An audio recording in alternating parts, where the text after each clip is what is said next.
Shake and bake. Shake and bake. All right, let her rip. So meal prep is already completed. Okay. And you had asked, what is dinner in the fucking oven? And my reply was, we're crock-potting tonight, boy. Yeah.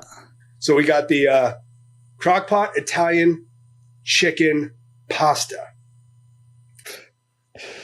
I like that. You know, Jake, you should do like Shake and Bake with Jake Lazy Tattoo Artist Edition to teach them how to crock-pot meals that they can just like have set from a crock-pot meal so they have food at the shop. We're already getting into different systems and we're only on episode 1. Yeah, it's what I do. The intention, really what I want to do, and my brother-in-law, it was kind of cool that he kind of, dude, it's crazy. And this just goes with everything we talk about with content and, you know, likes and the follows and the following and all the shit, man, because I've been thinking about doing Shake and Bake. And I told myself when we moved into our new house with a nice, beautiful kitchen that I would start it back up. And it was the first time I think I'd asked for the crowd participation. Mm-hmm. Like, I'm not doing this alone. If I get, I had a number in my head and it really was a low number. It was like, if I get like 25 people to comment. And so I put it out there. I told the people what I needed from them and they actually did it. Yeah. And so it goes without saying, like when we tell people like, share and follow, hey, please follow me for more. Like it goes a long way because people need to hear those instructions. And dude, I think I had over like 100 engagements, like between comments, messages, text messages, people that normally would never like my stuff, comment on my stuff, message me. They were coming out of everywhere. And it's all just because I said it in my message. I was like, I need your help. I need you guys to comment. I need you guys part of this with me. And it went such a long way, dude. But to go back what I was saying, dude, like if it really like was heartfelt, like to see that kind of engagement. And it takes me back when I first started Shake and Bake because it was just for fun. The reason I started Shake and Bake was really, it was for a couple online clients that I had that I was just like, I was tired of writing their macros and they're like, dude, you're always cooking good shit. Like help me with my meal prep. So I just filmed it one night and, my wife and Tim, my brother-in-law were like, bro, you're actually really good at that. Like you should run a cooking show. And I was like, what are you talking about? A cooking show. And we just let it rip one night, dude. And it ended up being really cool. And fun fact, when I was in culinary school and I was really into cooking, I actually wanted to try out for the Food Network Next Chef. Mm-hmm. And I just never did. I got into fitness, but I love it, dude. I love doing this kind of stuff. And it goes with all the creative things. One thing that I've always really tried to preach, because when I learned it, my entire life changed, is when you live with that creativity, like it's just fun to dabble. Like when I was big into my meal prep, obviously I didn't have a podcast. I had no expertise or no background, but the more I did it, the more fun it was, the more like weird ingredients I could do. I never had a recipe. I just kind of like it. That's delicious, or shit the bed. And like, it was really like for me, it's pass or fail, but it got enjoyable. When I quit drinking, when I quit doing drugs, I had to find other things to focus on. And I realized everything can be super enjoyable, super creative, but it starts like stemming your imagination, sparking your creativity in a lot of different ways, whether that's with the way that you make your food, the fact that you have to actually eat food, the way that you create music like you were earlier. Just there's so many different options. Yeah. And it can all be creative. It can, dude. And it's the fact that like when we tell people like, I just don't know what to post and I don't know, like it goes back to a post I did last week, dude, about like when we were kids and we just had that imagination. Like, I want to be a firefighter when I grow up. I want to be a football player when I grow up. And like, we have these huge goals and we tell ourselves we're going to do all this. And at some certain age, we just stop. We just stop saying like, we start saying no and we stop chasing those. We let our imagination just kind of like time out. Then we have the kids and then like, it's all about the kids and their football practice and taking them to dance and being the cheer mom and the soccer mom and and making the dinners. And we really forget about like that inner child in all of us, dude. And I've always told myself, like when I started getting to that non-Peter Pan moment, like when I was like, I'm an adult, but it shouldn't stop you. And so it's like, I want a cooking show. We have the power to do a cooking show. Do you want to be in a band? You've got the power to be in a band. Do you want to be a photographer? Like, do you want to be an artist? Like whatever you want, like, just fucking do it. Like, what's holding you back? The crazy thing that I've come to kind of realize is we've never had more accessibility to expressing our creativity than we do presently. When you and I were younger, we actually had to like have things, learn skills, do this stuff, whether it was paint, draw, cook, play, pretend, imagine. Now, like, if you got one of these fucking things, you can do literally whatever you want, you know, like the opportunities of art have no bounds at this point. Like, even when you and I were talking earlier, like, sometimes creating content through AI, it may seem like a cheap trick or cutting corners, but the fun that I've had creating different layers with AI art, different layering, different lightings, different like color blends, or just messing with hues is equally as creative. It's just a new form of that a lot of traditional artists push against, only because it takes the attention off of that brand of talent. Yeah. But like, when I was waiting on hopping on with you, I was out in my garage. I took an old painting that I was sick of looking at. I spray painted over it, grabbed a paint marker, got weird as shit with it, and made something cool as fuck. You know what I mean? When you can live creatively, you can do it with fucking everything. It doesn't like, well, because I believe this is creative, then what you do isn't, obviously, because it's not what I'm doing. No, and it's true. It's totally true. I mean, as upset as I was with this whole, I think you call it Suno, you know, in this AI, I sat back as two perspectives. I sat back as the artist, and I sat back as like the fanboy of like, I can make music with AI.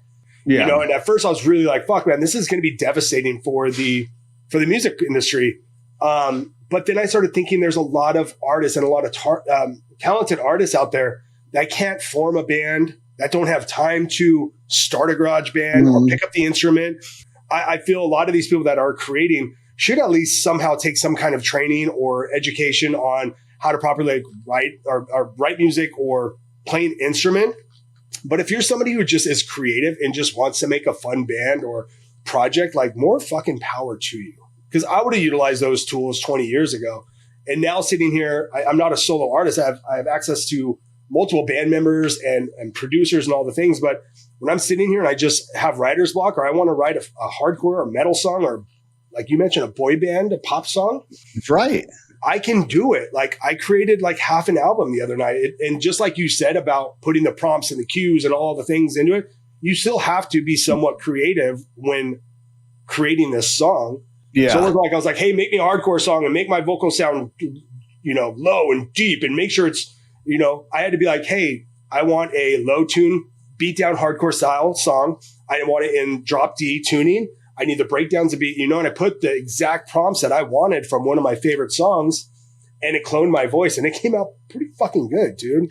So here's kind of a thing that I've been thinking about, especially after hearing that. One, I think we should do pirate pop, where there's it's a good idea, I know, and that was the same thought I had, but also, like, I think to a degree, if you take your feelings and emotions out of the equation, it's kind of cool that you can do this stuff, whether you are already a musician or you've always wanted to be a musician or whatever the case may be.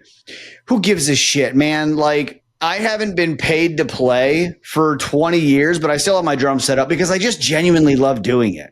Yeah. If you're a musician, you're going to get further because you love doing it than if you want to just make money doing it. So the people, I mean, obviously it's going to make it harder. It's going to change the music industry forever. It's going to change the creative industry forever.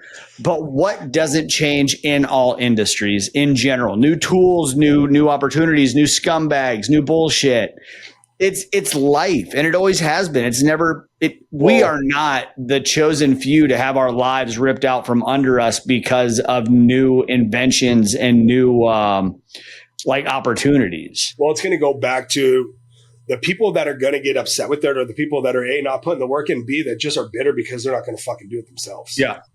It's literally like people like me who's a creative. I'm like, let's go. I adapt. I adjust. It's like, even after I wrote, I probably wrote like 40 songs. I was at it for like a good 6 hours, like just feeling it out, learning inside and out of this app. I want it to be the best creative inside of this space to learn it. So when somebody comes to me and needs help or advice or, you know, something, I can help them. It's like I showed my brother-in-law and he was just like, holy shit. But it wasn't like, I'm going to go jump on there and learn it. You know what I mean? He's not. You know, he may jump in, maybe he'll play around, or my niece might go in there and go, hey, write me, you know, maybe a 3-word prompt, but there's going to be no creativity behind it. As where someone like me, I will fill in every little detail to that prompt because I know music inside and out. Yeah.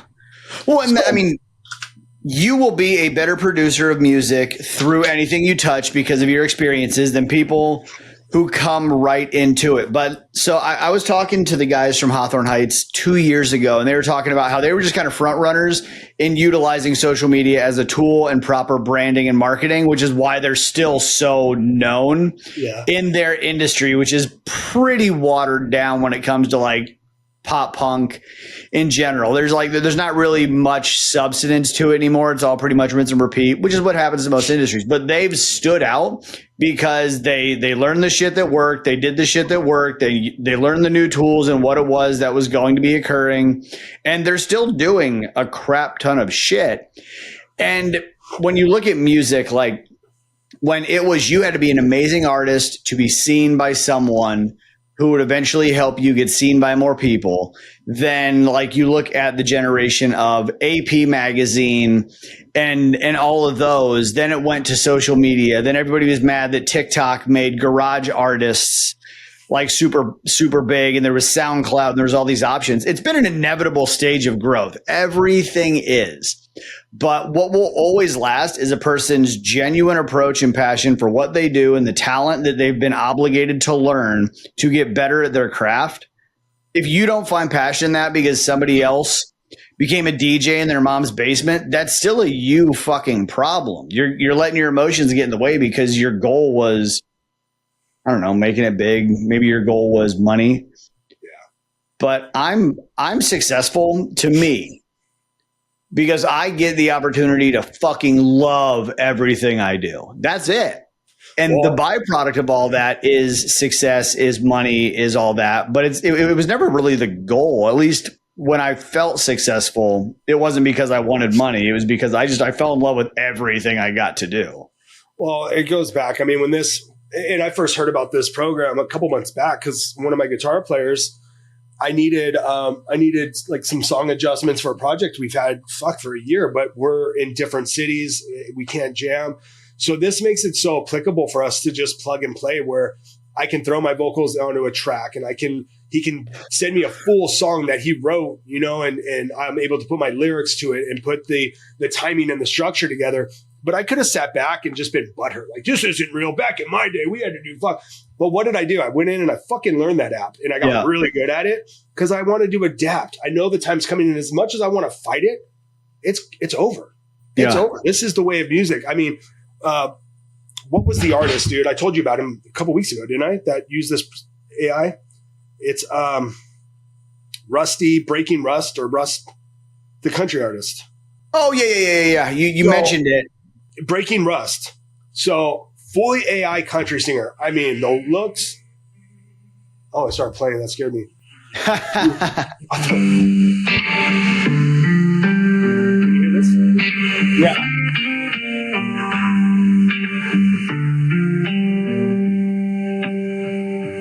I've been broke, been bruised, been used. Had folks talking like they know my shoes. Ain't no saying I've raised some hell, but I learned my piece. So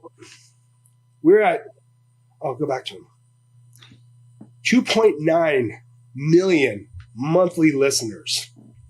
Good for you, Rust. Yeah. But I mean, he hit the billboards. An AI country artist. There's a video. There's photos of him. It's like a real dude. Yep. And that's when I was at first like, man, that's just fucked up. But I'm like, I want to be Breaking Rust. I want 2.9 million viewers. People did it with OnlyFans girls like 3 years ago. AI? Yeah. Like paid money for an AI character? No, people were running full OF pages on AI generated women. Huh. Yeah. Okay, that's one I probably shouldn't learn. We'll stick to country music and pirate pop. I'm going to stay away from OnlyFans because. I'm just saying it's been done. People have been doing it, and now it's just being implemented everywhere else, which is the way of the world. Is all I'm saying. And that's just it, dude. So like, instead of getting upset and being somebody who struggled and fucking starved and picked up cigarette butts in the fucking street and stole beers from other bands, like. Be with it. Yeah. Use this tool to your advantage and fucking rock on, man. Let's go. Yep. Yeah. I kind of like that. I feel bad for the artists who take such offense. Artists, creatives, just anybody. Because I mean, even when you and I've always been blown away. I'll start it that way. I've always been blown away with your ability to just say, I'm going to learn the thing. And then you learn the thing. And then you get really good at the thing. And that's been like when I was sending you, like all weekend, I was sending you just batches of shit that I was playing with. Yeah. Because it's fun to learn things. How fucking angry of a person are you to get mad that other people are learning things instead of putting your feelings to the side and also learning things? Because the people that stay stuck and broke. Yeah.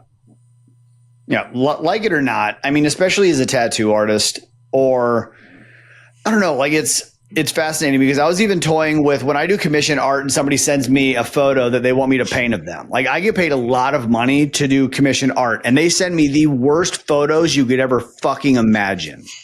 I can run those photos through AI. I can increase the contrast and the lighting of it, and I can make a professional photo out of a phone photo that I can now paint. Are you going to get mad at me, or are you obligating me to use the shit references that I have? Yeah. Suck my dick. I'm going to do it smart so I can produce the best result. Yeah. You know, you do yourself such a disservice walking around with anger about other things than just getting really excited to learn new things to make you better at stuff. It's like one ear out the other. Like I heard about it. I was like, good for breaking rust. Yeah. Then what I did was, how do I find this app and how do I fucking dominate and write me a couple albums? Mm-hmm. So on top of the projects you and I have going on, the winner's circle, the marketing mass media shit that I do on the side, I've now started a cooking show and I'm going to put out a couple bands on top of actual physical bands that I need to start practicing next week. Yeah. So, you didn't cancel on them. Like, sorry, I got band practice as you're sitting at your computer. Yeah.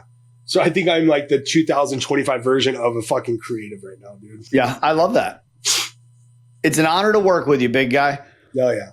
Oh, and then we got a podcast to sprinkle on top of that. Yeah. That talks about all the cool stuff we do. We pretty much just talk about how cool life can be if you quit sucking at the shit that you do right now. And dude, if people won't listen to this and get fired up that they can just sit in their boxers all day and fucking talk about cool shit, like, what are you doing? Yeah. Like, what are you doing? Well, I don't know, man. Especially, like, we'll go on the tattoo, especially tattoo artists who have a lot of time, especially if they're not fully booked.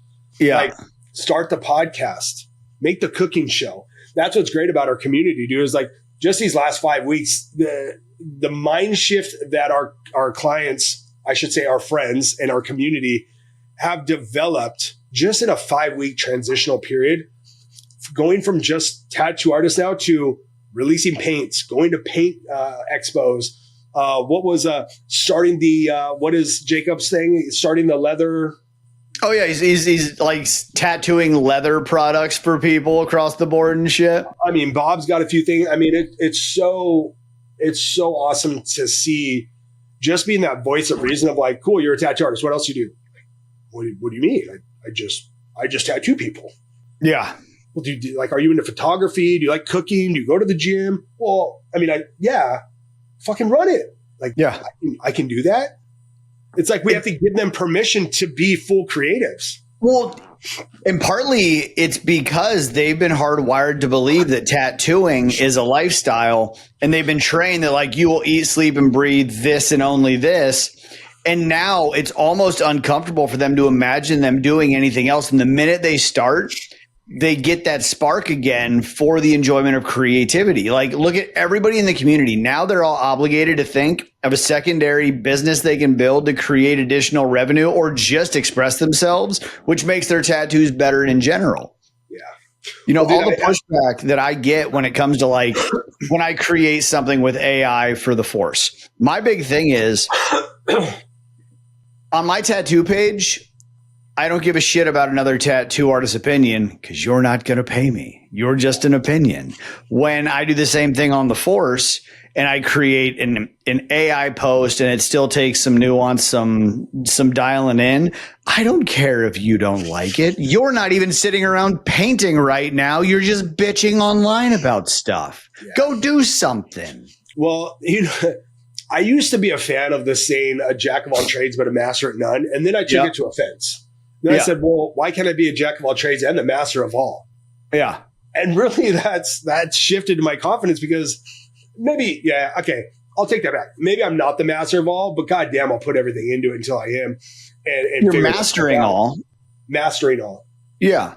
Well, I mean, I think the nice part is there were the few and the proud 10 years ago, 20 years ago, who were really good at a lot of things. And they had to invest a shit ton of money to go somewhere else to physically learn it, where now we can do it from the comforts of our own office or our own home. You can sit there and you can master AI. You can master branding. You can master, you can learn how to play guitar and not leave your fucking house. Yeah. Physically learn how to play the instrument, not the AI, or both. But either way, everything you will ever need, everything you will ever require to grow, you can do readily available at your home, generally fairly inexpensive in comparison to what it would have taken to learn all of these things 10 years ago, to physically go to a class, to physically have to go sit in a seminar or pay somebody to teach you as your instructor. It's fucking insane how much angrier people are now. Well, dude, it's even thinking about the amount of money I spent on certifications and workshops back in the day. Not saying not to invest in yourself. I'm not saying that at all. Yeah, I still invest a fuck ton on myself. But when you think of a certificate or a certified process, when anything I need to get certified in, I can just research it, learn it, put it to use. And then really you're going to figure it out from trial and error, from real life experiences. Piece of paper is not going to, I think I got a lot of certs. But something like culinary school, when I got that, it wasn't a degree, it was a certificate. But I hold that dear to my heart because I put in the reps on that. It was in person. It was great culinary school. But nowadays, thinking about purchasing a certification other than maybe a nutrition, something where you actually want to be certified in. So when you go to teach it, it's applicable. But a lot of the other stuff, it's fuck no, man, no way. Well, when everything's so readily available, I mean, even after when you and I were working diligently in the fitness space, how many people said, well, I want to get certified for this, so I seem credible? I do.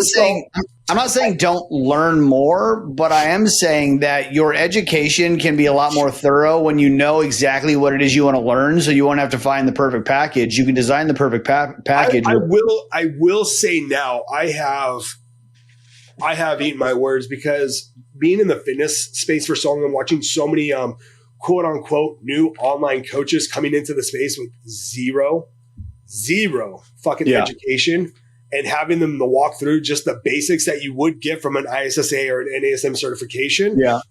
I have told, now with my new leadership, I have told people hey, if you're not in the space, I would recommend going and getting certified, or maybe going to an in-person and learning the ways of a personal trainer, because nothing will. And that's why I was such a good coach, is because I spent 7 years as an in-person fitness trainer. Yeah. Becoming an online coach, it made everything so much easier. So I do recommend it, but it's based upon the person, the individual, and their experience. But if you're fucking brand new to anything, learn on ChatGPT. You can only bullshit your way so much through AI macro plans and ChatGPT. But I do recommend that sort of stuff for an individual. Don't get me wrong. I want to preface that on saying you should have already dedicated a lot of your life to understanding it and knowing it. So the certification is a piece of paper. If you already know it and you want to consistent higher education, that's kind of where I was speaking of. Something for me, if it's if I wanted extra credentials for my NASM certification to master, fucking kettlebell training or TRX style, that type of shit. It's you don't need that shit. Yeah. And that's kind of what I was getting at, because you see that in the tattoo space a lot. And I have learned I have to draw lines in the sand, because once upon a time it was a lot more of I don't care how qualified of a tattoo you are to star. This isn't just a tattoo artist program. This is a big dreamer program. Yeah. If you have a big dream and you want to execute on it, let's make that happen. But you also you can't come in to learn how to be a successful tattoo artist if you have yet to be licensed, or if you haven't gone through some sort of education plan, or you haven't dedicated a lot of time to it. And we have had to draw that line in the sand, because we don't want to be that where we condone the bad behavior, the bad practices, and still give somebody all the tools, because that's when it becomes manipulation with a social media space, which then looks not only bad on them, but then it looks bad on the people who give them those accessible tools, because everything we do is advanced. It's not beginner shit. You can get somebody from beginner to average to advanced, but we would prefer you to be average to advanced to successful, because that shows you already have stake in the game. Sure. That makes sense. That makes a lot of sense. Oh, yeah. Okay, I'm glad we hit record. Yeah. Yeah. Well, and to answer your question, I have not figured out what I'm doing with my space chair. I do know that I want a reading chair right here. Yep. And then the perfect artwork to go back there. I got Johnny there now, but I'm just kind of waiting. Like, I don't want to rush it, because I really want this office space to be unique and comfortable for me. And I'm going to utilize that reading chair for a lot of content purpose. Can I be honest with you? Without seeing the top of Johnny Cash's head, it just looks like you have a black and white configuration painting of like Kim Jong-un or some sort of like Eastern country dictator. Like it's supposed to be on some sort of propaganda poster. Whatever your little heart desires. That's not what's great about it, is it's up to your imagination to dictate what's in my office. That's art. No, that's not a permanent spot. That was my wife actually put that there. Yeah, is that a tiny plant? It's a tiny plant. Yeah, a tiny plant, a tiny light for Johnny Kim Jong-un. It's a Jack Daniel's custom light built from a Jack Daniel's bottle. It just didn't fit with my Jack Daniel's. I don't know what that's called. Setup shrine. It's bigger than a shrine. It's multiple levels. It's a display. Collection. Yeah, it really is. So I've got a Jack Daniel's collection that I've been collecting pretty heavily since 2003. Okay. Funny story. I'm gonna grab it for the podcast viewers. So funny story. My real dad passed away when I was 2 years old. Didn't know him. Didn't know shit about him. And as I grew up, my mom said we had a lot of things in common. And one day I got some kind of Jack Daniels. I got really into the booze. I love drinking it. And I grabbed something. I don't remember what the first piece was. And my mom comes to me and goes, I like how you said I got into the booze because I really like drinking it. And I feel like that statement is the most powerful thing I've ever heard. So I found my mom, I got this piece somewhere. I don't remember where I got it from. So it's like every day we make it, we'll make it the best we can. So my mom goes, Jacob, where did you get that? I said, wherever I got it from, somewhere. And she goes, your dad had the same exact bottle. He collected Jack Daniel's stuff. Freaky, right? Yep. So it's definitely a nature over nurture thing. Never knew he was into Jack Daniel's or he liked drinking it. I just picked it up one day and I was like, man, I love the look. I was so obsessed with the logo, just the branding of Jack Daniel's. And I just love the taste of it. It's just so, once it hit your lips. It's genetic. Yeah, dude. So I grabbed this, like something just caught my eye about this. And my mom showed me, I think we still have that in storage. Like I didn't bring that out or to any of my houses, because if I fucking broke that thing, I'd cry. But she's like, Jacob, your dad had the same exact bottle. He used to collect Jack Daniel's stuff. And I was like, whoa. So then all throughout tour, any city or thrift store that I went to, I always grabbed some kind of Jack Daniel's memorabilia. When we played in Tennessee, I'd always have the band. We'd have to go off route to the distillery. I think I've been there maybe 3 or 4 times. Mm-hmm. I actually have a bottle that his great uncle was a master distiller. He signed the bottle for me. But yeah, still to this day, I still collect memorabilia. I like that. Yeah. Connoisseur of sorts. Yeah, but I thought it was just crazy, man, that, when those genetics are the power of the universe. Like when she told me that story, I was like, get the fuck out of here. What are the chances? The powers of the universe, I don't think correct me if I'm wrong. I don't think there's specifically for a brand as much as it is like alcoholism becomes genetic. But do you think it goes as deep as the particular beverage of choice? What? The genetic alcoholism? Oh, I don't know. I think I'm the only one in my family that's ever quit alcohol. Oh, okay. From everybody. Yeah. I'm the only quitter. There you go. I'm proud of you. Mind you, there's a lot of deaths in my family. Fair. I think only 2 have been alcohol related. Oh. But no, dude, it's another thing, dude. Like, I actually used to love collecting records. I stopped for a long time. But on tour, I made it a point to go to record stores. I recently just got back into it.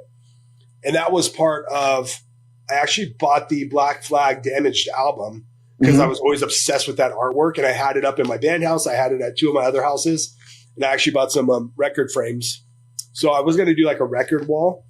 Oh, I got some ideas, man. I'm going to sit on it. I like it.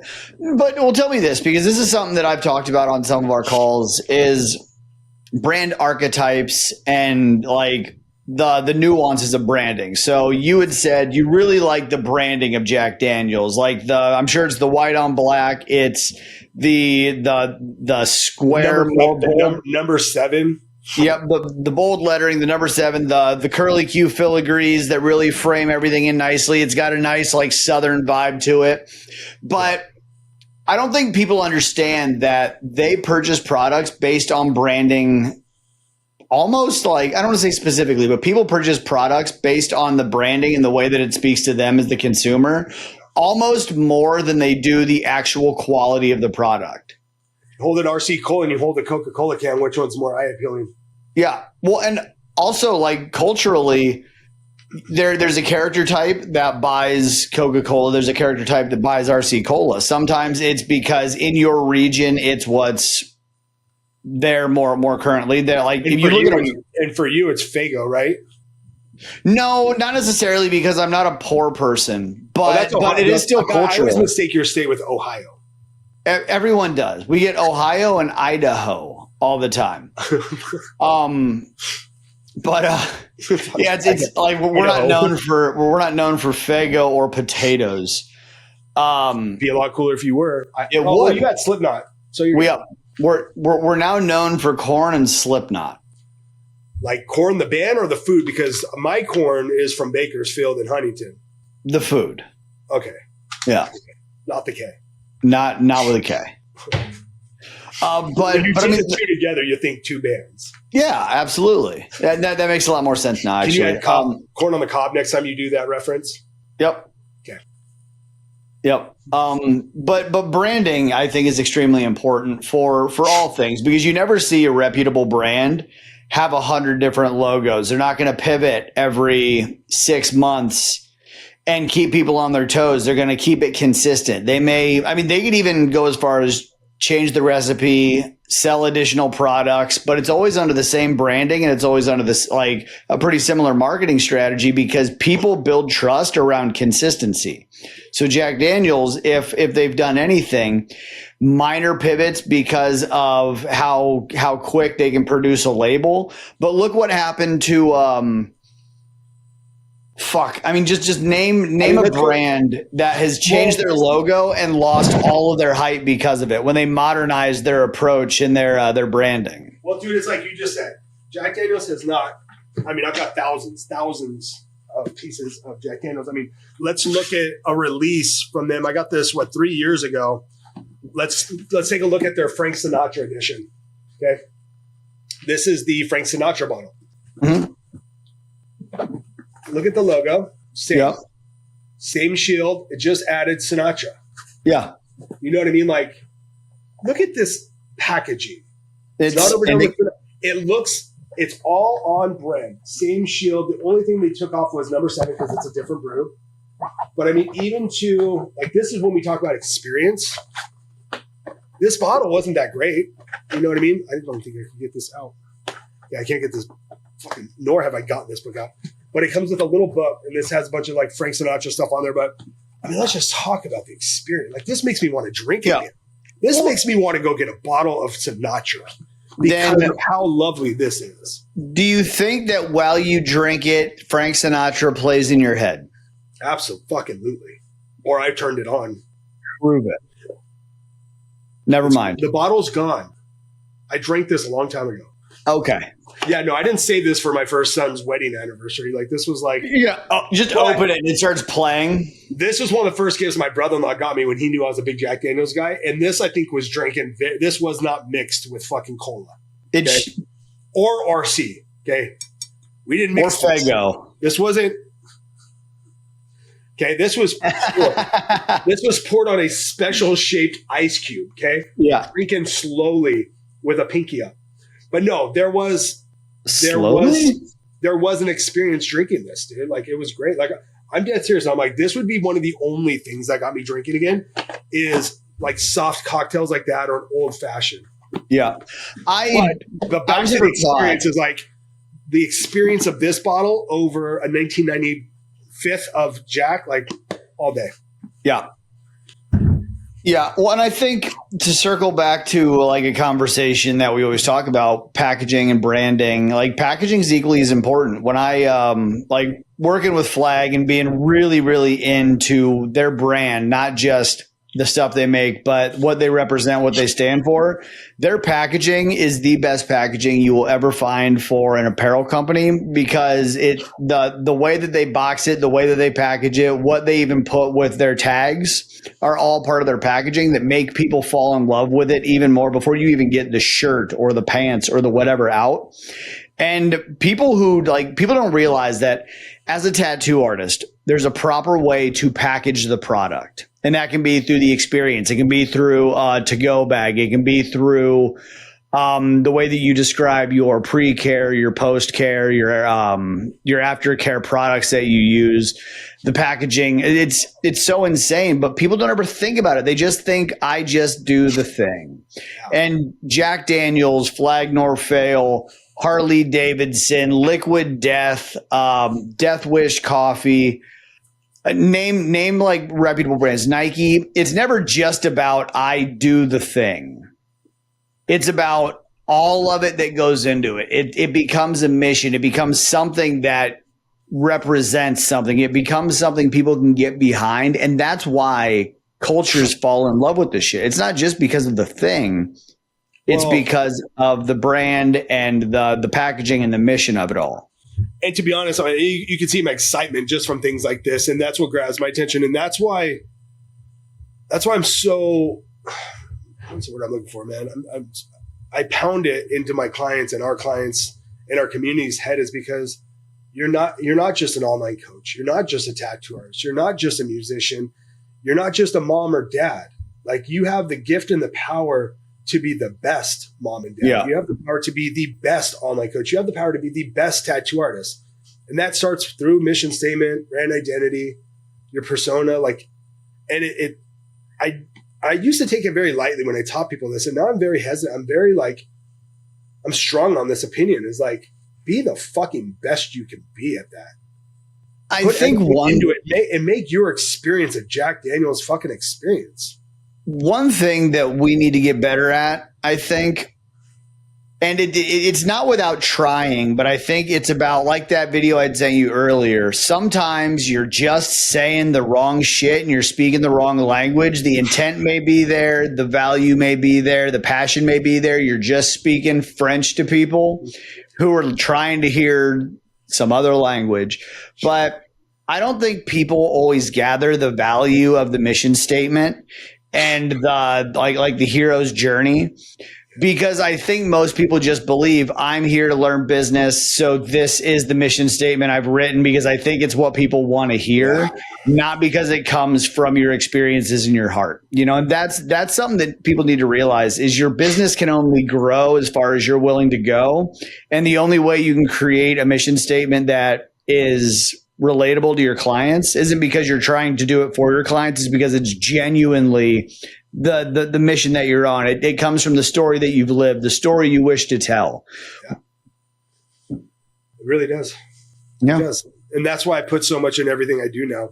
I'm not just starting businesses and just like, it's like when I knew I wanted to launch my peptide company because I've been doing it for so long. It's like, I didn't want to be fucking anatomy peptides or science peptides or whatever. Yeah.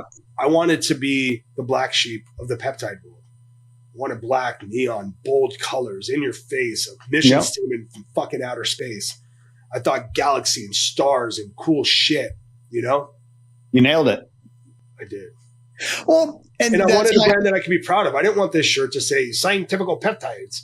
I wanted to represent everything we were about with viral, you know? Yeah. And that's kind of why I'm taking a more authentic approach with the way that I'm discussing the force of focus, because what got me to the place that I am, the reason the force of focus is what it is, isn't because I was coddled or I'm doing coddling. It's because I'm an intense fucking person.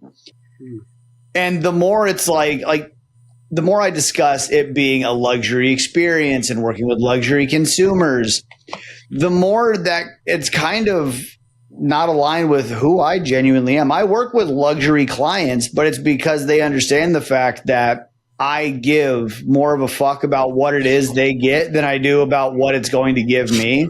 And that's positioned me to be a more luxury person because of the gratitude, because of the curiosity, because of the over the top, outperform, over deliver in all things. I can look like this in a room full of millionaires and people will not give a fuck because of the way I carry myself. And the reason I carry myself the way I do is because I've been in harder positions than most people. And I've climbed out of darker places than most people to find myself in these positions, not because of arrogance and ego. I'm not faking it till I make it. I have learned it. I've gotten the shit beat out of me. And now I'm humble in the fact that I just want to keep climbing. It's not about the term scale. I'm just fucking happy to be here, but I'm going to be ruthless and savage the entire way because it is the one thing that has gotten me this fucking far. And I'm going to teach people how to find their own savage. Well, it's truth, man. And that's, it goes the same for me. It's why I've done so much in this life, but it's been everything not because I had to. It wasn't like, oh, I had to go get this 9 to 5 at this fucking cubicle to sell fucking insurance to hamsters. It was like, it was like, I want to go to culinary school because I want to entertain. I want to fucking be a chef. I want to fucking make cool shit. And then it was like, well, I want to be a trainer because I want to help people and generally just help people to fitness because I was fortunate to have that same kind of help. It's like, I want to own this gym because I want a hub to bring all the people that I've developed and build a culture surrounding everything I've ever done. Then it was like, everything I've done, it's just like, everyone's like, fuck, man, you can write a book. And I will one day. But like, it's given me so many different life experiences to spit truth to people on like so many different avenues and revenues. So it's pretty fucking cool, man. Yeah. And you can write it with AI. Yeah. I could probably build a whole fucking movie. Yeah. You can have the whole book and the movie based on the book done in about 72 hours. Probably 48. I'm pretty good. And I'll have it designed and fucking. Yep. No, but for real though, man. But I'll do the movie posters for you. I'm getting pretty good at Canva. And I think, and here's the difference about the way we mentor or we lead is because we've done it. We're not a fucking guru who got in this 2 years ago and was like, hey, you need help with your business. Like, no, motherfucker, we've already starved. We've put in the reps. We've developed systems that fucking shit the bed more times than you've wiped your ass. And that goes a long way in how we coach and help people. Yeah. Because like you said, we're not mentors, dude. We're building a community of like-minded individuals who just want to do better. Yeah. Well, and that's one thing that we push pretty frequently is we're no different. We're just a little further along the timeline, and that's what makes us good at what we're doing. We don't believe we're better than you. We've just done a lot of the dumber shit first so that you don't have to, and we can give you the action steps and the battle plan that we took to finally get out of it. And it's not going to be built by a PDF. We're going to be in the fucking trenches with you. Yeah.